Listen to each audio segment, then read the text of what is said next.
इस वक्त आप आराम से बैठकर इस वीडियो को देख रहे हैं, मगर मैं आपको कहूं, आज जिस जगह पर आप अभी बैठे हो वो जमीन आज से करोड़ों साल पहले 8,500 डिग्री के तापमान से उबल रही थी, या जिस जगह पर आप बैठे हैं वो जगह लाखों सालों तक बर्फ से ढकी हुई थी। ये दोनों बातें सच हैं। इस 15 मिनट की वीडियो के अंदर आप पृथ्वी के 450 करोड़ साल के सफर को देखने वाले हैं।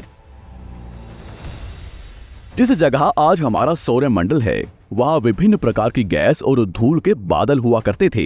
वैज्ञानिकों के मुताबिक इन धूल के बादलों से दूर एक तारा हुआ करता था। वक्त के साथ साथ उस तारे की ऊर्जा कम होने लगी, जिसके कारण उसके अंदर एक विशाल विस्फोट हुआ। विस्फोट की वजह से अंतरिक्ष की ये धूल एक दूसरे से दबने लगी।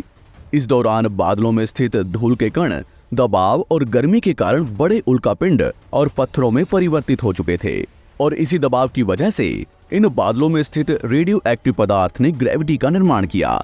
इस ग्रेविटी के कारण बीच में हाइड्रोजन और हीलियम इकट्ठा होने लगे। बीच के इस भयंकर दबाव के कारण एक विशाल विस्फोट हुआ, और इसी विस्फोट के कारण हमारे सूरज का जन्म हुआ। अंतरिक्ष में फैले एस्टेरॉयड यानी क्षुद्र ग्रहों में भारी वजन की वजह से सूरज के करीब आकर सूरज की परिक्रमा करने लगे। धीरे धीरे इन्हीं एस्टेरॉयड में भारी टकराव हुआ, जिसके फलस्वरूप मरकरी, विनस, अर्थ और मार्स जैसे ग्रहों का निर्माण हुआ।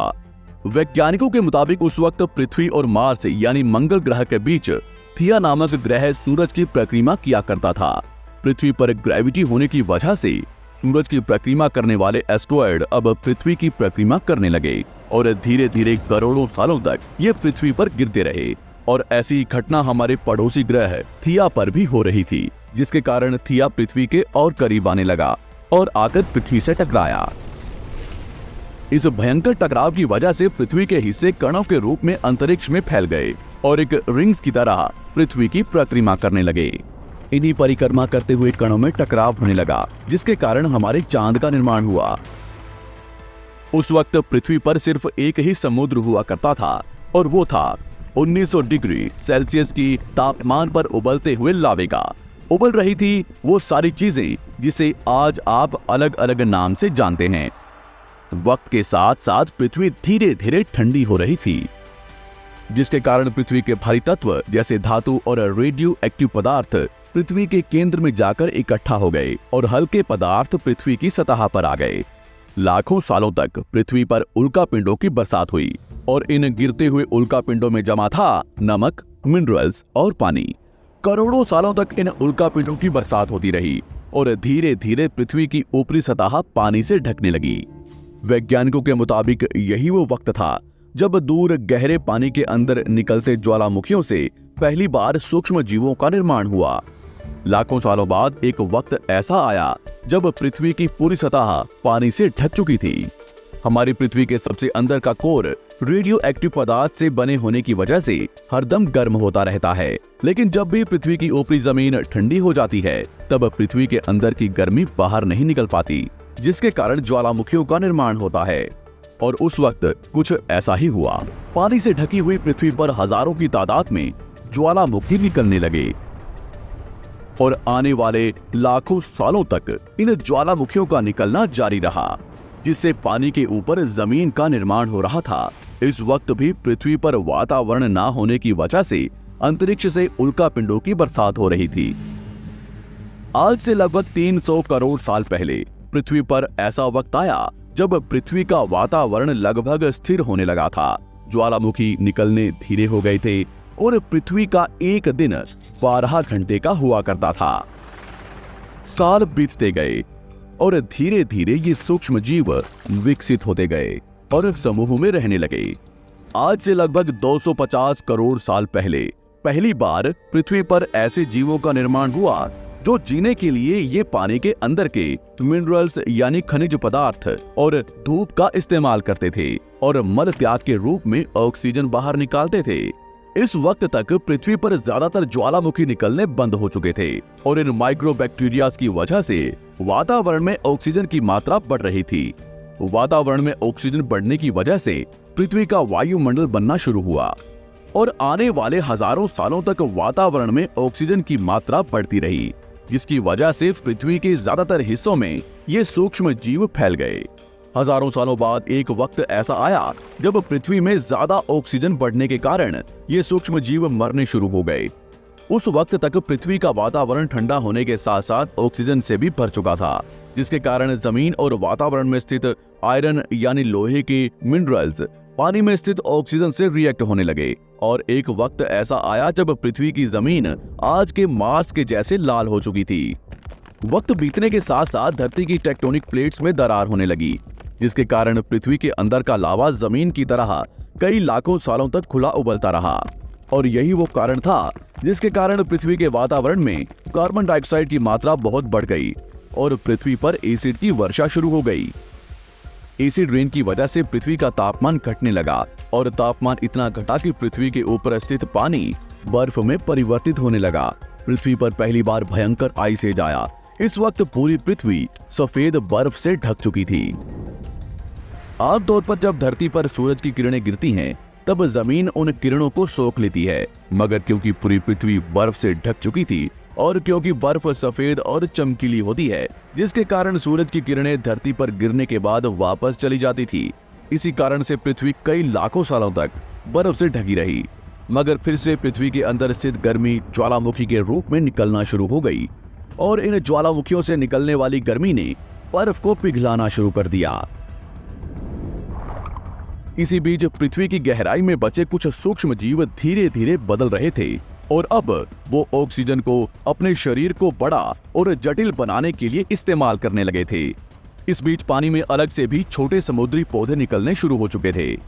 बाहर जैसे जैसे ज्वालामुखी निकल रहे थे, वैसे वैसे वातावरण कार्बन डाइऑक्साइड की वजह से गर्म हो रहा था। वक्त के साथ साथ बर्फ तो पिघलने लगी, मगर धरती पर फिर से एसिड की वर्षा शुरू हो गई, जिसके कारण फिर पृथ्वी ठंडी होने लगी और फिर पृथ्वी की ज्यादातर सतह बर्फ से ढक गई। ऐसा बार बार कई हजारों सालों तक होता रहा और इसी कारण से अब समुद्री जीव धीरे धीरे वातावरण के हिसाब से विकसित हो रहे थे। इस बीच कई सारे जीव और समुद्री जंगल्स विलुप्त हो गए, मगर जो बच गए वो धीरे धीरे पृथ्वी के बदलते तापमान के हिसाब से ढलते गए और अब हजारों सालों बाद समुद्री पेड़ बर्फ की वजह से पूरी तरह से मरते या सूखते नहीं थे। अब सूक्ष्म जीव समुद्री जीव बन चुके थे। जब फिर से ज्वालामुखियों ने पृथ्वी की बर्फ को पिघलाना शुरू किया, तब ये समुद्री पेड़ जल्दी विकसित होकर फैल गए। धीरे धीरे वातावरण में ऑक्सीजन की मात्रा बढ़ने लगी और पृथ्वी पर होने वाली एसिड की वर्षा कम होने लगी। वातावरण में ऑक्सीजन आने की वजह से पृथ्वी की ओजोन लेयर्स मोटी होने लगी और आज से लगभग 47 करोड़ साल पहले पृथ्वी की ऊपरी सतह पर पहली बार मोसोस नामक प्लांट उगना शुरू हुआ। वक्त के साथ साथ जमीन पर अलग अलग प्रकार के पौधे और पेड़ उगना शुरू हुए। एक वक्त ऐसा आया जब जमीन के पेड़ों की लंबाई लगभग 80 से 100 फीट जितनी या आज की 5 से 6 मंजिला बिल्डिंग जितनी ऊंची हो चुकी थी। ये वो वक्त था जब समुद्री जानवर समुद्र से बाहर निकल रहे थे और जमीनी जानवरों में परिवर्तित हो रहे थे। धरती की ज्यादातर जमीन एक जगह इकट्ठी हो चुकी थी, जिसे आज हम पैंजिया महाद्वीप के नाम से जानते हैं। पृथ्वी का वातावरण और तापमान लगभग स्थिर हो चुका था और अब करीब 21 से 23 घंटे का दिन हुआ करता था। अब समुद्री जीव पानी से बाहर रहने लगे थे और वातावरण के हिसाब से उनके शरीर का रंग रूप बदल रहा था। धीरे धीरे ये जमीनी जानवर डायनासोर्स में परिवर्तित हो गए।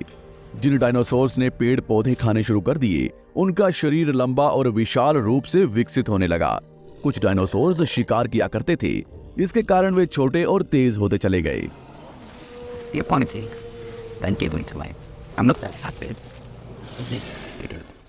पृथ्वी की ऊपरी जमीन एक जगह इकट्ठी होने के कारण ज्यादातर जमीन रेगिस्तान और बंजर हो चुकी थी। ज्यादातर जंगल समुद्र के करीब हुआ करते थे, जिसमें डायनासोर्स रहा करते थे। आज से लगभग 20 करोड़ साल पहले पैंजिया महाद्वीप टूटना शुरू हो गया। पैंजिया के विभाजित होने की वजह से पृथ्वी की ज्यादातर ऊपरी जमीन पानी के संपर्क में आने लगी, जिसके फलस्वरूप पृथ्वी पर हरियाली बढ़ती गई, जिस वजह से डायनासोर्स और ज्यादा विभिन्न और विशाल होते चले गए। डायनासोर्स ने आने वाले लगभग 20 से 30 करोड़ सालों तक पृथ्वी पर राज किया। उस वक्त डायनासोर्स समुद्र से लेकर जमीन और आसमान तक पूरी पृथ्वी पर राज किया करते थे। इस दौरान अफ्रीका से टूटा भारत सीधे आकर आज के तिब्बत से टकराया और इस टकराव की वजह से हिमालय का निर्माण हुआ। आज से लगभग 6.5 करोड़ साल पहले पृथ्वी की तरफ आज के माउंट एवरेस्ट से भी बड़ा लगभग 4.5 लाख करोड़ किलो जितना वजनिया उल्कापिंड लगभग 80,000 किलोमीटर प्रति घंटे की स्पीड से पृथ्वी की तरफ आ रहा था। पृथ्वी की सतह को छूते ही उसमें भयंकर आग लगी और वो जलते हुए सीधा पृथ्वी से टकराया। इस टकराव से निकलने वाली ऊर्जा आज के 10 करोड़ परमाणु बम एक साथ फटने के बराबर थी। जहां ये उल्कापिंड गिरा, वहां के जानवर और पेड़ तुरंत भाप बनकर जल गए। गिरते ही पृथ्वी पर पूरी तरह धूल फैलने लगी। समुद्र में भयंकर बाढ़ आने लगी। भूकंप और आग ने पृथ्वी को जलाना शुरू कर दिया। कुछ ही घंटों में पूरी पृथ्वी के वातावरण में हानिकारक गैस और धूल की वजह से पृथ्वी नर्क हो चुकी थी। डायनासोर्स, घुटन, आग और भूखमरी से पूरी तरह विलुप्त हो गए। इस वक्त हमारे पूर्वज जमीन के अंदर रहा करते थे, जिसके कारण वो इस विशाल प्रलय से बच गए। पृथ्वी का वातावरण पूरी तरह से काला और अंधेरा हो चुका था, जिससे धूप भी जमीन तक नहीं पहुंच पा रही थी। पृथ्वी के पेड़ और ज्यादातर जानवर विलुप्त हो गए। वातावरण में धूल और हानिकारक गैस के कारण पृथ्वी पर फिर से एसिड की वर्षा शुरू हो गई और फिर पृथ्वी ठंडी होकर बर्फ से ढक गई। लेकिन इस बार पृथ्वी की बर्फ लाखों सालों तक नहीं जमी रही और 80 से 90 हजार साल बाद ये बर्फ पिघलनी शुरू हो गई। जैसे ही धरती पर वातावरण फिर से पहले जैसा होने लगा, वैसे ही ये छोटे जीव जमीन से बाहर आना शुरू हो गए। उस वक्त पृथ्वी की बर्फ पिघलनी शुरू ही हुई थी, जिसके कारण अफ्रीका में घने ठंडे जंगल हुआ करते थे और इसी बीच ये जमीनी जीव बंदरों में परिवर्तित हुए। मगर जैसे जैसे पृथ्वी गर्म होने लगी, वैसे वैसे अफ्रीका के ये जंगल सूखने लगे। जंगल की चीजें खाने वाले बंदरों को खाने की कमी होने लगी। खाने की तलाश में इन बंदरों ने अपने पैरों पर चलना शुरू कर दिया, जिससे उन्हें दूसरे जानवरों के शिकार करने में मदद मिलती थी। धीरे धीरे बंदर एप्स यानी वानर में परिवर्तित हुए। खाने की तलाश में ये एप्स पृथ्वी के दूसरे हिस्सों में फैलने लगे और धीरे धीरे उनके शरीर का रंग रूप वहां के मौसम के हिसाब से बदलता गया। वक्त के साथ साथ हम आदिवासी बने। हमने हथियारों से लेकर आग का आविष्कार किया। हम धीरे धीरे इंसान के रूप में विकसित हुए। हमने धर्म से लेकर परिवार, भाषा और संस्कृति का निर्माण किया और वक्त के साथ साथ हम विकसित होते चले गए और आज हम इस पृथ्वी की सबसे विकसित प्रजाति बन चुके हैं। पृथ्वी को आज के जैसे बनने में लगभग 450 करोड़ साल का वक्त लगा है और हमें एक छोटे जमीन में रहने वाले जानवर से इंसान बनने में कई लाखों सालों का। मगर हमने इन 100 सालों में जितना पृथ्वी को गंदा और तबाह किया है, उतना आज तक किसी भी प्रजाति ने नहीं किया होगा। हम फिर से धरती को गर्म कर रहे हैं और कार्बन डाइऑक्साइड की मात्रा बढ़ा रहे हैं। वैज्ञानिकों का मानना है कि पृथ्वी पर फिर से विशाल परिवर्तन होने वाला है। भविष्य में पृथ्वी कैसी होगी, जानेंगे हमारी अगली वीडियो।